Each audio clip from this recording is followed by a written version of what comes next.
Welcome back, everybody. Today is Kyle's Fast Financial News.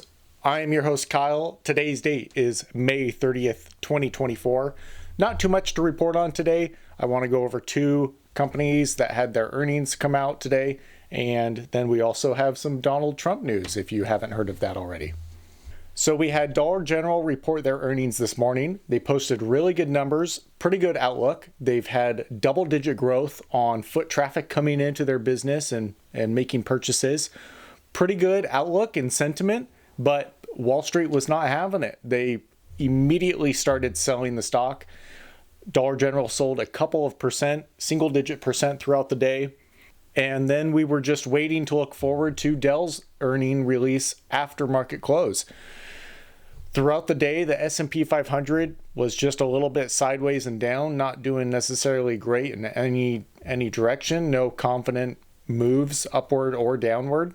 When the market closed, Dell released, and wow, what a fire sale. Dell also came out with fantastic numbers, good outlook, good sentiment on their AI hardware and the demand for that, but Wall Street again was not having it, proceeded to just absolutely ruthlessly sell Dell stock like crazy. Dell ended the day about negative 22%. They were sliding quite a bit during market hours, and then after market hours is where they lost another 15-16% or so.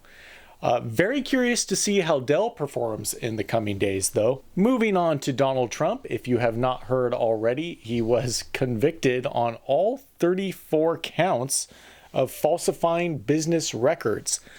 This is a historical event, really. It truly is. This is the first time a standing or ex-president has been convicted with a felony crime. Let alone 34 counts of them. He probably won't face any jail time, honestly, this is a non-violent crime. He's a first-time offender. I was hearing through the news outlets that apparently New York sees falsifying business records as one of their lowest forms of felony crimes that one can commit, which doesn't entirely surprise me for New York. That does not shock me at all. It's completely possible that he'll face jail time. Of course, even with the guilty verdict, his lawyers and himself will continue to just fight this as long as possible. They're going to draw it out for months on end. Now, this is not the only case that Trump has been indicted on. He is indicted on another 2 federal cases, I believe, and another 1 or 2 state cases. I think one out of Arizona, possibly one federal case out of Florida. I don't know. I really don't pay too much attention to the specifics around all that. This was a state case against the state of New York that he lost in this incident. And from what I have heard about how the federal government prepares and brings cases against people, I would not be very confident at all that he will do too well during those either. Supposedly, the federal government has something like a 98% conviction rate. I have heard, or at least my understanding is, that the federal government really doesn't like to waste their own time with taking on cases that they are not very confident in that their money and their time is going to be well spent on.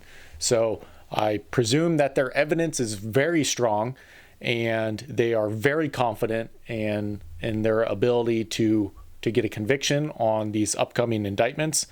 And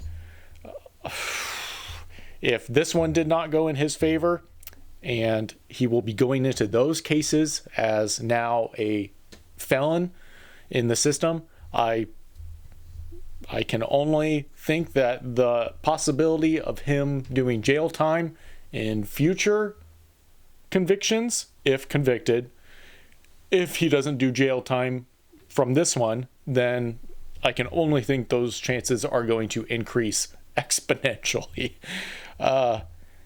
Man, it's truly an embarrassment on this country.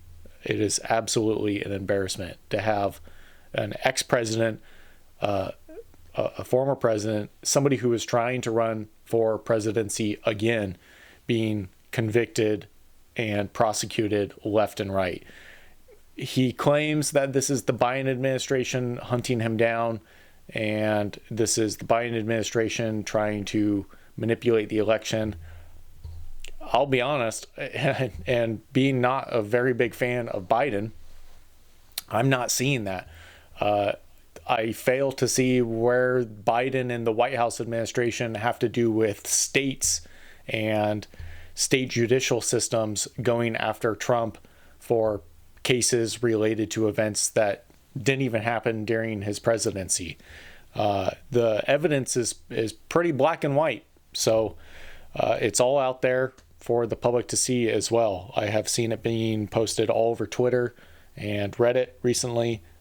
Pretty interesting stuff. So his actual sentencing is on July 11th, which happens to be 4 days before the National Republican Committee meets.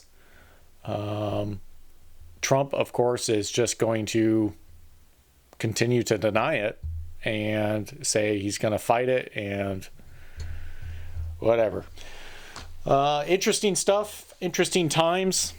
Definitely a piece of American history that everybody should be aware of. And whether you consider it to be a stain on our country or not, it's a momentous moment, that is for sure. So thanks for checking in.